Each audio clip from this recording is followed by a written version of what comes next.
Bonjour à tous. La Bible est remplie de généalogies et de listes que nous sautons parfois allègrement parce que nous les trouvons fastidieuses. Pourtant, elles contiennent parfois des renseignements extrêmement intéressants. Prenons, si vous le voulez bien, dans le deuxième livre des Rois, au chapitre 23, la liste des vaillants hommes de David. Il y en a en tout 37. Et je n'ai pas vous lire toute la liste, mais simplement au verset 39, le dernier nom de cette liste de 37 vaillants hommes de David, proches de David.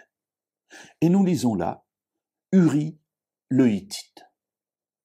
La première fois que j'ai lu ça, je me dis, mais Uri le Hittite, est-ce bien celui que je connais? Parce que Uri le Hittite, on le connaît, c'est le mari de Bathsheba. Bathsheba est la femme avec qui David, rempli de convoitise, a couché un soir, alors qu'il savait pertinemment que cette femme était mariée et que cette femme était mariée avec Uri le Hittite. Cette femme devient enceinte. David veut faire endosser la paternité par Uri et le rappelle alors qu'il est en campagne militaire. Uri refuse d'aller vers sa femme parce qu'il ne veut pas se réjouir avec elle alors qu'il est en campagne militaire, et David, du coup, le fait massacrer par le chef de son armée, par Joab. Alors cette histoire, qui est déjà une histoire terrible, prend une autre couleur lorsque nous comprenons que Uri fait partie des vaillants hommes de David, c'est-à-dire des proches, ceux qui l'ont entouré, ceux qui l'ont accompagné dans toutes ses campagnes, dans toutes ses victoires, dans toutes ses luttes.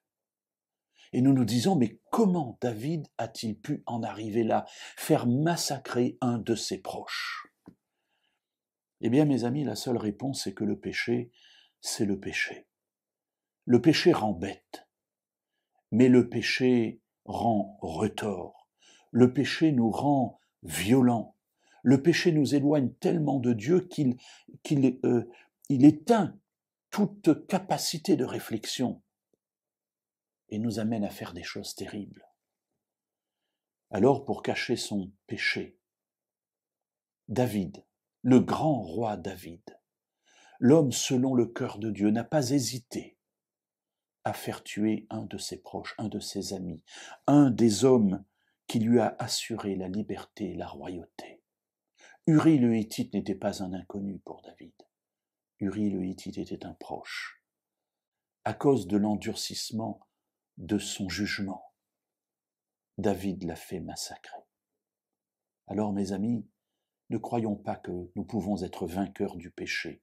Sans Dieu, le péché est toujours plus fort que nous.